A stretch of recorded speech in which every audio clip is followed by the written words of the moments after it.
My name is Charlsie Cantey, and I am a very proud member of the Board of Directors for Grayson Jockey Club Research Foundation. I started my career on the racetrack back in the late 60s, galloped horses, broke yearlings, trained a few, and spent 30 of those years covering racing telecasts from coast to coast.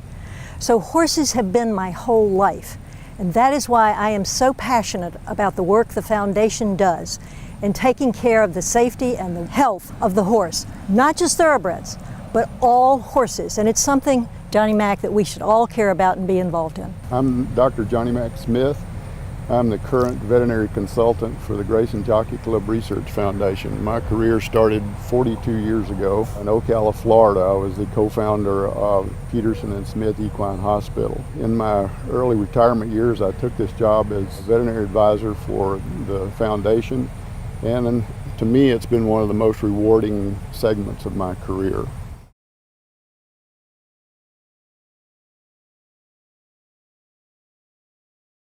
Johnny, there's an imposing amount of applications for grants. Just the sheer number and the complexity of the applications submitted in October of each year is overwhelming. How do you all sort this out? Well, our grant application process starts October the 1st. That's the deadline for grant applications. Those come into the office here in Lexington, and we begin to assign those to our Research Advisory Committee. Our Research Advisory Committee has 32 volunteer members who help us pick the best research possible for the horse.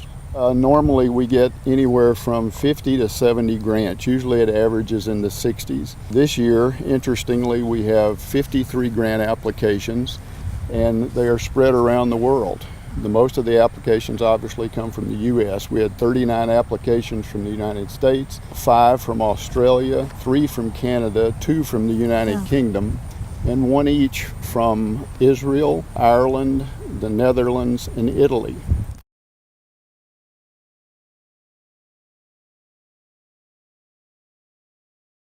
The foundation has really a very simple goal. It's just taking care of the horse, but the process is really rather complicated how they get to that end. The process seems complicated.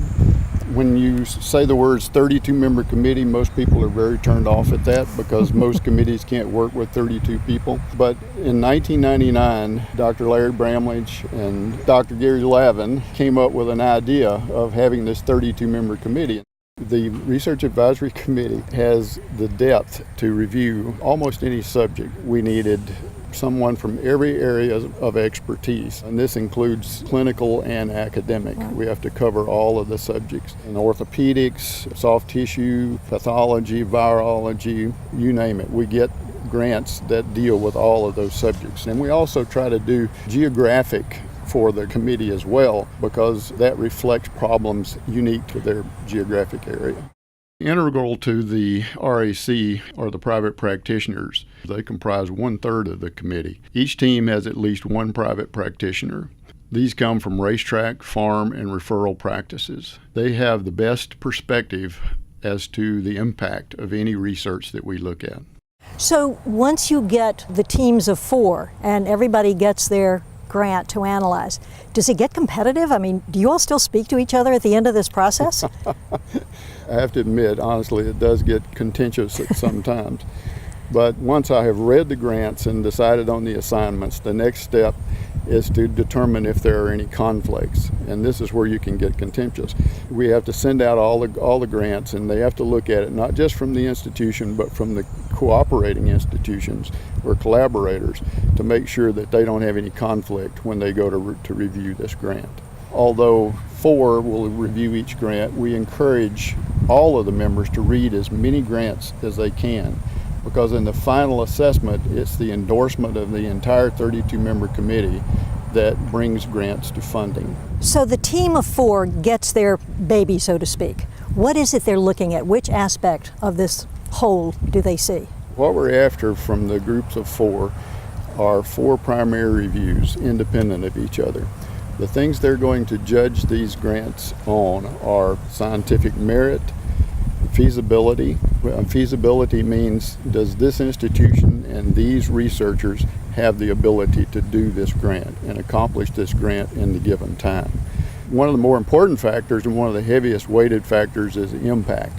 And that means what kind of impact will it have on the industry or the health of the horse, all horses, again. One that they look at also is the overall appearance of the grant. Is it a well-written grant or not? And then the last thing they look at is the budget. They really tighten the screws when they look at this part of it, because some of these are researchers and they know how much things cost. Oh, yeah. So when the groups of 4 finally get each of their projects all lined up and they're ready to go head to head with all the projects, then what happens? The primary review process ends somewhere in mid-December, usually. The primary reviewers all send their reviews to the one person of the 4 that is determined to be the composite reviewer. The composite reviewer's job then is to put this together in one composite narrative of the review of this grant. It's fascinating to me how complex this whole process is, and I understand that it is gratis. Everyone who is working on this is voluntary and yet is happy to come back year after year and continue this hard work. They are. I've had many RAC members who at the end of their 4-year term, they rotate off every 4 years, have said, please, if you need me again, I would be glad to do it again. And I've never had anyone turn me down when I asked them.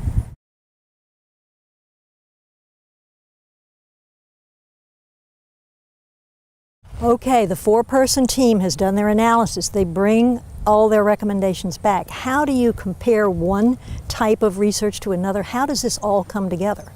This gets us to our one physical meeting that we have each year in Fort Worth, Texas. We bring everyone into Fort Worth for a 3-day session of working hard, actually. The first meeting begins on Friday afternoon when everyone arrives around 2 o'clock.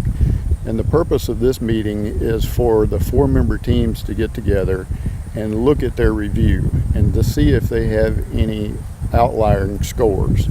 In other words, if one person scored it really low or one person scored it really high, they have to get together and kind of hash that out. And the person who is the outlier either has to rationalize it or get in line with the other reviewers. And this is the beginning process of the final narrative of each grant.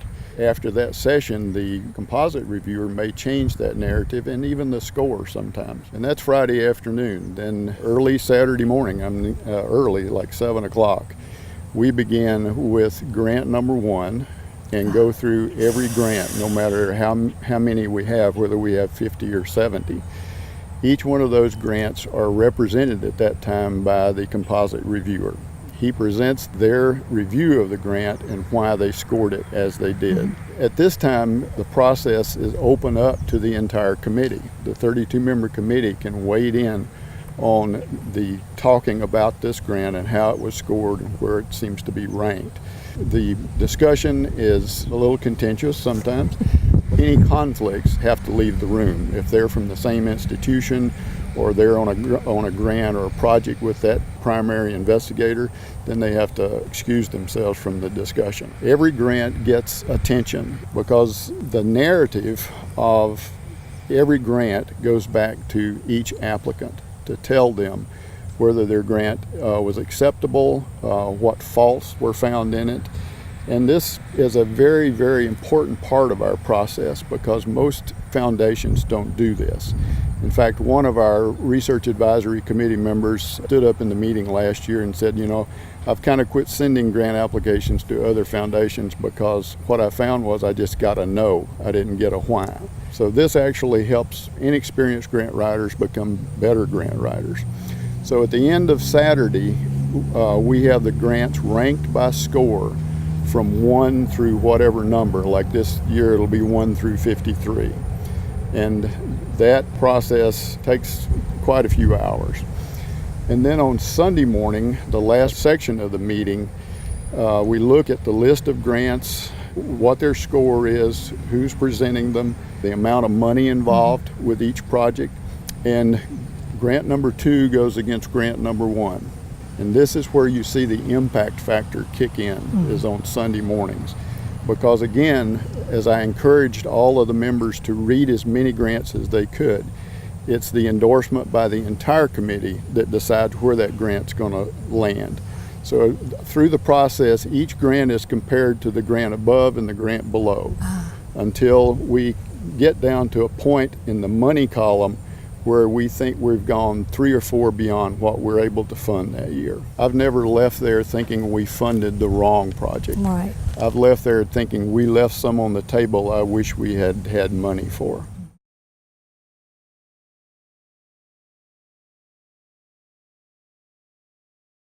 Okay, the RAC has done its work. They're still speaking to each other. What happens next? Well, what happens next is we have to take those approved grants before the board of directors. And usually that is the job of the Research Advisory Committee chairman. I'm at those committee meetings in support, but it's the chairman who presents the narratives that basically tells them what this grant is about and why we think it will have impact upon the industry and the benefits of each grant.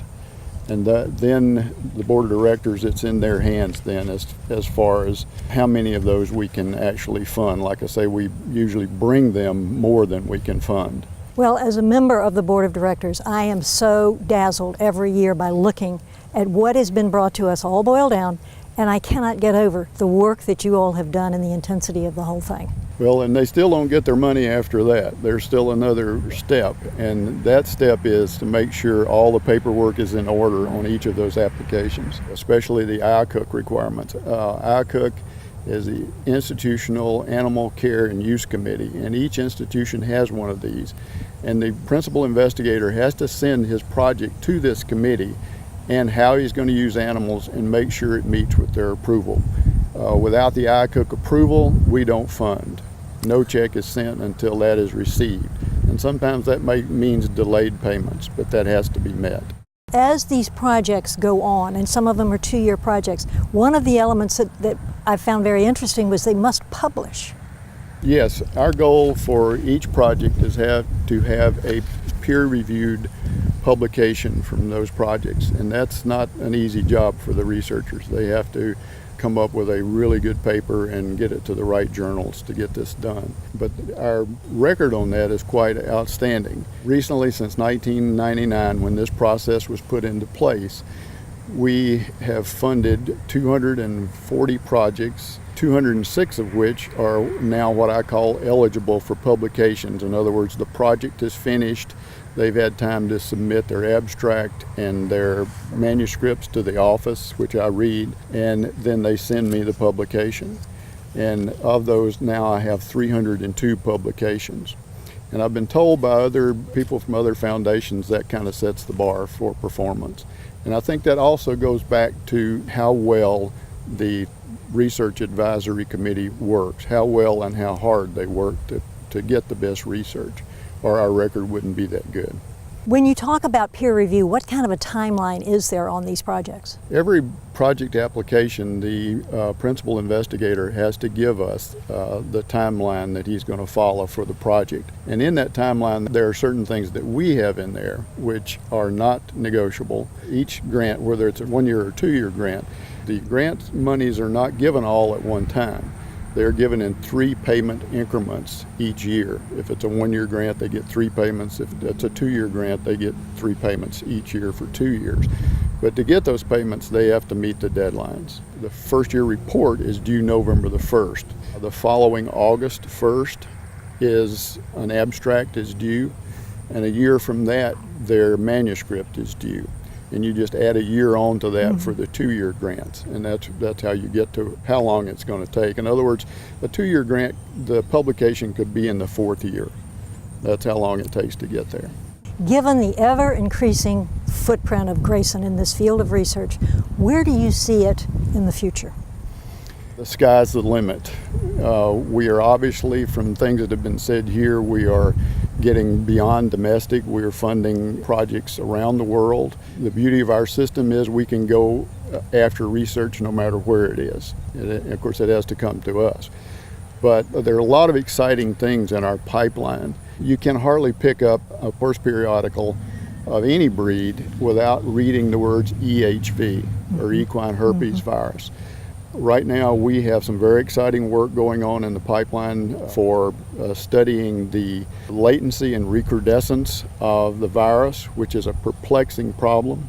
These are going on in Michigan State and Germany, and there is a cooperative grant between those two institutions. One of the other things that we're doing with equine herpes is we've got some things in the pipeline about treatment of the symptoms of the equine herpes myeloencephalitis, the most severe form. Those are dealing with the use of anticoagulants, and with some anecdotal evidence early on, it seems to be very, very promising. In the world around here with all the farms, one of the things that comes up all the time is placentitis. We have projects going on in the treatment of placentitis. We also have projects going on with the early diagnosis of placentitis using biomarkers. Another area of concern always is in orthopedics. We have a funded project that is looking into a novel and could be very, very revolutionary method of imaging the equine fetlock, which could contribute to early diagnosis of breakdown before breakdowns.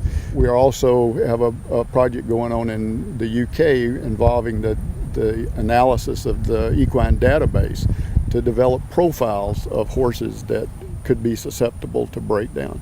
So there's a lot of exciting things. I could go on, but those are just a few.